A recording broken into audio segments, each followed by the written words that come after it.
Hello दोस्तों, आपका Krishna vibes channel में स्वागत है। आप भगवान कृष्ण की वाणी रात को सोने से पहले और सुबह उठने के बाद जरूर सुने, आपकी जिंदगी बदल देगी। चलिए बिना देरी के वाणी को सुनते हैं। श्री कृष्ण कहते हैं कि जीवन में सफलता प्राप्त करने के लिए अनुभव बहुत महत्वपूर्ण है। अनुभव हमें ज्ञान, कौशल और आत्मविश्वास प्रदान करते हैं। अनुभवों से हम अपनी गलतियों से सीखते हैं और भविष्य में बेहतर प्रदर्शन करने के लिए तैयार होते हैं। अनुभव दो तरह से प्राप्त होते हैं, अच्छे अनुभवों से और बुरे अनुभवों से। अच्छे अनुभव हमें खुशी, प्रेरणा और सफलता प्रदान करते हैं। बुरे अनुभव हमें दुख, निराशा और असफलता देते हैं। लेकिन दोनों तरह के अनुभव हमारे लिए महत्वपूर्ण हैं। अच्छे अनुभव हमें आगे बढ़ने के लिए प्रेरित करते हैं। बुरे अनुभव हमें अपनी गलतियों से सीखने और भविष्य में उन्हें दोहराने से बचने का मौका देते हैं, जिससे किसी को उम्मीद नहीं होती है। अक्सर वही लोग कमाल करते हैं।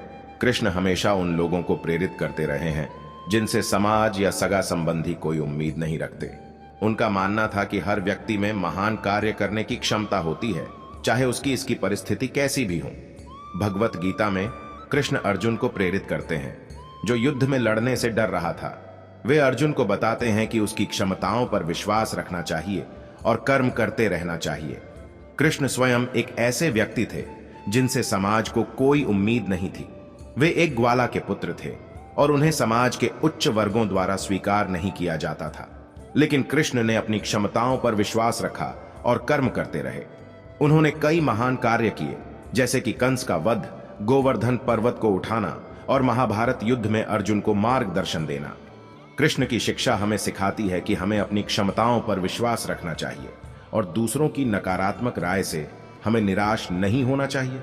हमें कर्म करते रहना चाहिए और एक दिन सफलता अवश्य मिलेगी। एक इच्छा कुछ नहीं बदलती, एक निर्णय कुछ बदलता है, लेकिन एक दृढ़ निश्चय सब कुछ बदल देता है।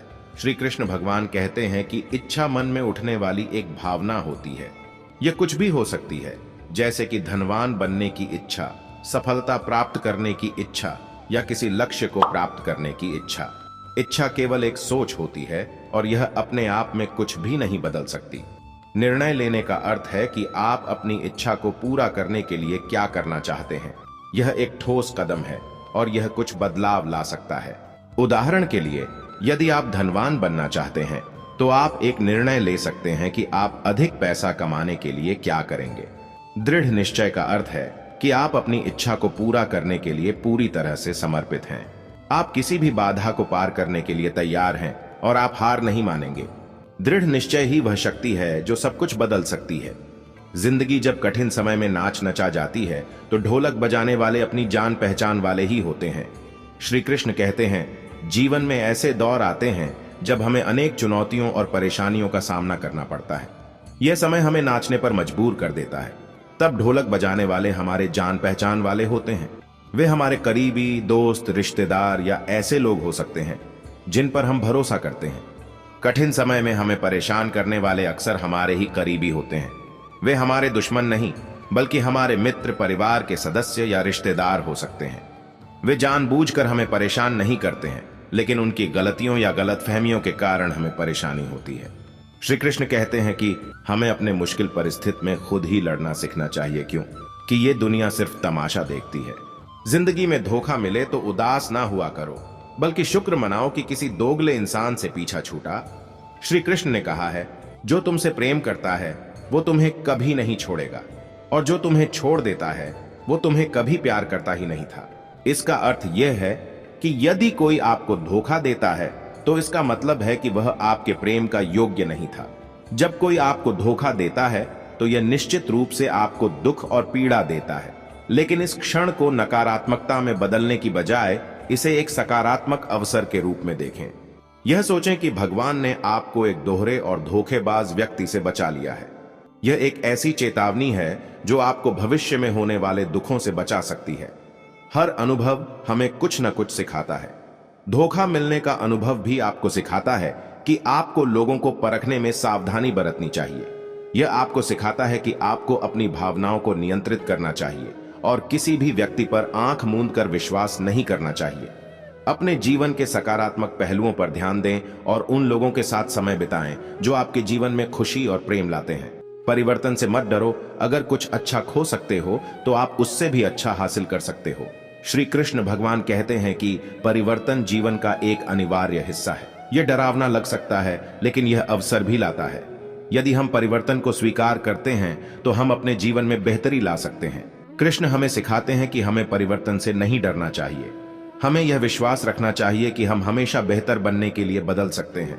हमें अपने डर का सामना करने और नए अवसरों को अपनाने के लिए तैयार रहना चाहिए।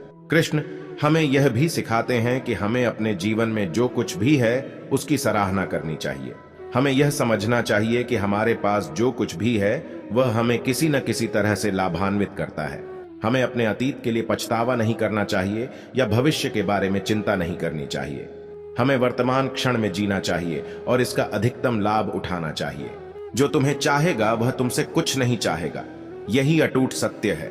श्री कृष्ण भगवान कहते हैं जीवन में परिवर्तन हमेशा आसान नहीं होता है। जब हम अपनी परिचित दुनिया को छोड़कर नई चीजों को अपनाने के लिए मजबूर होते हैं तो डर और चिंता महसूस करना स्वाभाविक है। लेकिन परिवर्तन को डरने की चीज नहीं, बल्कि एक अवसर के रूप में देखा जाना चाहिए। जब हम परिवर्तन को अपनाते हैं तो हम नई चीजें सीख सकते हैं, अपनी क्षमताओं का विस्तार कर सकते हैं और जीवन में नई संभावनाओं को खोल सकते हैं। कुछ अच्छा खोने पर भी आप उससे भी अच्छा हासिल कर सकते हैं। यह सच है कि परिवर्तन के दौरान कुछ अच्छा खो सकता है, लेकिन यह याद रखना महत्वपूर्ण है कि हर नुकसान के साथ एक नया लाभ भी आता है। यदि आप परिवर्तन को गले लगाते हैं तो आप उससे भी बेहतर हासिल कर सकते हैं जो आपने खो दिया है। भगवान कृष्ण ने भी हमें परिवर्तन से डरने के लिए नहीं कहा। गीता में उन्होंने अर्जुन को सिखाया कि परिवर्तन जीवन का एक अनिवार्य हिस्सा है और हमें इसे स्वीकार करना चाहिए। उन्होंने यह भी कहा कि हमें अपने कर्तव्यों का पालन करते रहना चाहिए, चाहे परिस्थितियां कैसी भी हों। करने दो, जो आपकी बुराई करते हैं ऐसी छोटी छोटी हरकतें छोटे लोग ही करते हैं। श्री कृष्ण भगवान कहते हैं कि जो लोग आपकी बुराई करते हैं वे छोटे लोग होते हैं। वे आपकी ऊर्जा को कम करना चाहते हैं और आपको नीचे खींचना चाहते हैं, लेकिन आपको उन्हें अपने जीवन पर हावी नहीं होने देना चाहिए। जब कोई आपकी बुराई करता है तो उस पर ध्यान न दें, बस उन्हें अनदेखा करें और अपने जीवन में आगे बढ़ें। छोटे लोग नकारात्मकता और ईर्ष्या से भरे होते हैं। उनसे ऊपर उठें और सकारात्मकता और प्रेम पर ध्यान केंद्रित करें। छोटे लोग अक्सर दुखी और अकेले होते हैं। उन पर दया करें और उन्हें क्षमा करें। आप एक शक्तिशाली और अद्भुत व्यक्ति हैं। अपनी शक्ति पर ध्यान केंद्रित करें और अपनी क्षमताओं का उपयोग दुनिया में अच्छाई लाने के लिए करें। रिश्ते तितलियों जैसे होते हैं, जोर से पकड़ो तो मर जाते हैं, छोड़ दो तो उड़ जाते हैं, अगर प्यार से पकड़ो तो अपना रंग छोड़ देते हैं। श्री कृष्ण कहते हैं तितली नाजुक, सुंदर और रंगीन होती है। यह जीवन में खुशी, स्वतंत्रता और प्रेम का प्रतीक है। यदि आप तितली को जोर से पकड़ने की कोशिश करेंगे तो वह मर जाएगी। इसका मतलब है कि यदि आप किसी रिश्ते को जबरदस्ती या दबाव से बनाए रखने की कोशिश करेंगे तो वह टूट जाएगा। यदि आप तितली को छोड़ देते हैं तो वह उड़ जाएगी। इसका मतलब है कि यदि आप किसी रिश्ते को पूरी तरह से छोड़ देते हैं तो वह खत्म हो जाएगा। यदि आप तितली को प्यार से पकड़ते हैं तो वह आपके हाथ पर बैठ जाएगी और अपना रंग छोड़ जाएगी। इसका मतलब है कि यदि आप किसी रिश्ते को प्यार, विश्वास और सम्मान के साथ बनाए रखते हैं तो वह मजबूत और सुंदर बन जाएगा। मैं उसी बात का जिम्मेदार हूं जो मैंने कही है, उसका नहीं जो तुमने समझी है। श्री कृष्ण कहते हैं कि हमें अपने विचारों और शब्दों के लिए जिम्मेदार होना चाहिए। हमें यह नहीं सोचना चाहिए कि दूसरे लोग हमारे बारे में क्या सोचते हैं या महसूस करते हैं। हमें केवल यह सुनिश्चित करना चाहिए कि हम जो कहते हैं और करते हैं वह सही और सच्चा है। भगवान कृष्ण ने अपने जीवन में इस कथन का पालन किया। उन्होंने हमेशा अपनी आत्मा की आवाज सुनी और वह किया जो उन्हें सही लगा। उन्होंने कभी भी दूसरों की राय या अपेक्षाओं से प्रभावित नहीं होने दिया। संबंधों को जोड़ना एक कला है, लेकिन संबंधों को निभाना एक साधना है। श्री कृष्ण भगवान कहते हैं कि रिश्ते बनाना एक कला है, क्योंकि इसके लिए कई कौशलों की आवश्यकता होती है। आपको मिलनसार, विनम्र और दयालु होना चाहिए। आपको दूसरों की बात सुनने और समझने की क्षमता होनी चाहिए। आपको दूसरों के प्रति सहानुभूति और करुणा होनी चाहिए। रिश्ते निभाना एक साधना है, क्योंकि इसके लिए निरंतर प्रयास और समर्पण की आवश्यकता होती है। आपको अपने रिश्तों में समय और ऊर्जा लगाने की आवश्यकता होती है। आपको अपने रिश्तों में उतार चढ़ाव का सामना करने और उन्हें दूर करने के लिए तैयार रहना चाहिए।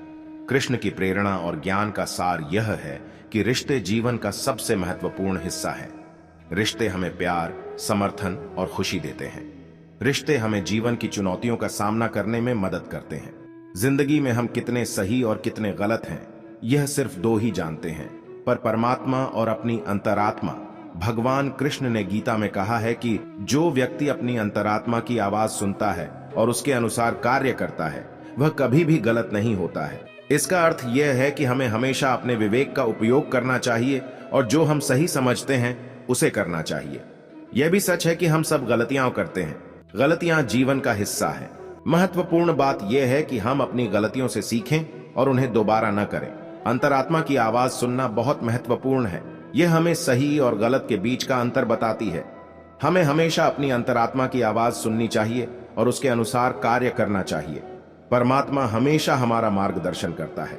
यदि हम ईश्वर में विश्वास करते हैं और उससे प्रार्थना करते हैं तो वह हमें सही राह दिखाएगा। जीवन में सही और गलत का निर्णय लेना हमेशा आसान नहीं होता है, लेकिन यदि हम अपनी अंतरात्मा की आवाज सुने और परमात्मा का मार्गदर्शन लें तो हम सही राह पर चल सकते हैं। दोस्तों, आपने यहां तक वीडियो देखी है तो मुझे विश्वास है कि आप हमें जरूर सब्सक्राइब करेंगे और कमेंट में जय श्री कृष्ण जरूर लिखे। दोस्तों, मिलते हैं नेक्स्ट वीडियो।